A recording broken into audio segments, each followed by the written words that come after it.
మహిళా దినోత్సవం సందర్భంగా రాష్ట్రపతి ద్రౌపది ముర్ము శుభాకాంక్షలు తెలిపారు. విద్యావంతులైన సాధికారత గల మహిళలు దేశానికి మూలస్తంభాలని అన్నారు ముర్ము.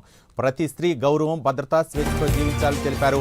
మహిళల ఎదుగుదలకు సానుకూల వాతావరణం సృష్టిద్దామని ముర్ము పిలుపునిచ్చారు. ఇరాన్లో మరికొంతకాలం అమెరికా సైనిక కార్యకలాపాలు కొనసాగుతాయన్నారు డొనాల్డ్ ట్రంప్. ఇరాన్లోని నాయకత్వాన్ని తుడిచిపెట్టేశామన్నారు. ఇది భూమి ముఖం నుంచి అతిపెద్ద క్యాన్సర్ తొలగించే చర్య అన్నారు ట్రంప్.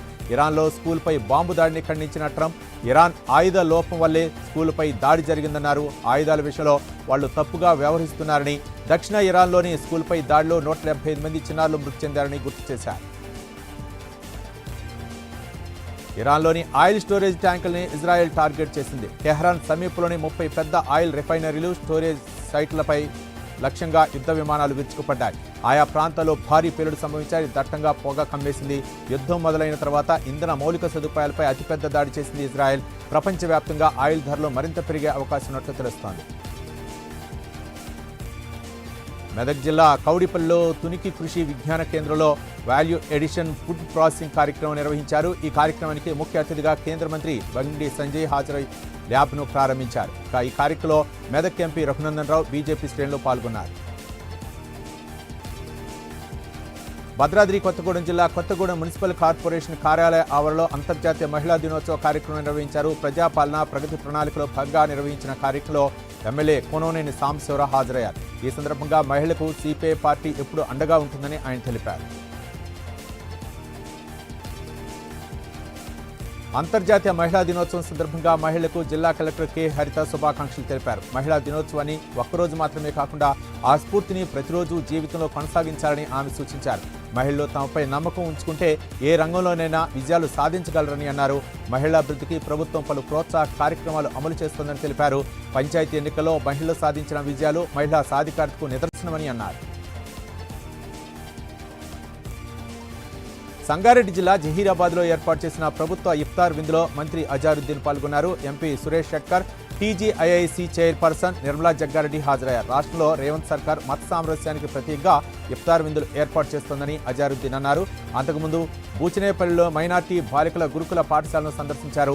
విద్యార్థులతో మాట్లాడి గురుకులంలో సౌకర్యాలు, విద్యా వసతులను అడిగి తెలుసుకున్నారు. అనంతరం పట్టణంలో నిర్మాణ దశలోని హౌస్ పనులను పరిశీలించారు. ఇఫ్తార్ విందులో ప్రభుత్వం తరఫున పేద ముస్లింలకు రంజాన్ తోఫా పంపిణీ చేశారు.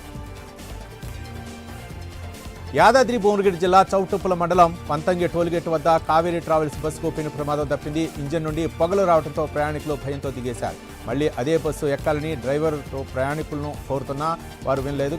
ప్రత్యామ్నాయ బస్సును ఏర్పాటు చేయాలని ప్రయాణికులు కోరుతున్నారు. హైదరాబాద్ నుండి చెన్నైకి వెళ్తున్న కావేరీ ట్రావెల్ బస్సులో ఈ ఘటన చోటు చేసుకుంది. నల్లగొండ జిల్లాలో రోడ్డు ప్రమాదం జరిగింది. బోయిగూడెంలో అదుపు తప్పి ట్రాక్టర్ బోల్తా పడింది. ఈ ప్రమాదంలో భార్య రేవతమ్మ చనిపోగా భర్త వెంకటరెడ్డిగా గాయాలయ్యాయి. వెంటనే క్షతగాత్రుడిని స్థానిక ఆసుపత్రికి తరలించారు. ఈ ఘటనపై పోలీసులు కేసు నమోదు చేసి దర్యాప్తు చేస్తున్నారు. అనంతపురంలోని కలెక్టర్ కార్యాలయం వద్ద రోడ్డు ప్రమాదం జరిగింది. కియా పరిశ్రమకు చెందిన బస్సు, ఇసుక ట్రాక్టర్ పరస్పరం ఢీకొన్నాయి. ఈ ప్రమాదంలో బస్సు డ్రైవర్కు గాయాలు కాగా బస్సు నుజ్జునుజ్జయింది.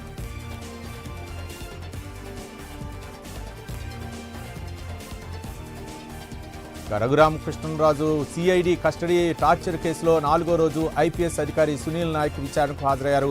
గుంటూరులోని సిసిఎస్ స్టేషన్లో విచారణ కొనసాగనుంది. సునీల్ నాయక్ను విజయనగరం ఎస్పీ దామోదర్ విచారిస్తున్నారు.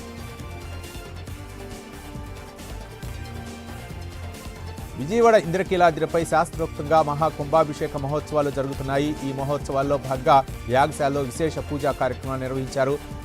క్రతువులన్నీ నిర్విఘ్నంగా పూర్తి కావడంతో ఇంద్రకీలాద్రిపై భక్తభావం వెల్లివిరిసింది. ఈ మహోత్సవాలకు భక్తులకు వేలాదిగా తరలివచ్చారు. జగిత్యాల జిల్లా సారంగపూర్లోని రేచపల్లిలో విషాదం చోటు చేసుకుంది. హోలీ ఆడుకుంటానికి వెళ్లి గ్రామంలో ఓ పాత బావిలో పవన్ తేజ శవమై తేలాడు. సమాచారం అందుకున్న పోలీసులు సంఘటనా స్థలానికి చేరుకుని బాలుడి మృతదేహాన్ని బయటకు తీసి పోస్టుమార్టం నిమిత్తం ఆసుపత్రికి తరలించారు. ఘటనపై పోలీసులు కేసు నమోదు చేసి దర్యాప్తు చేస్తున్నారు.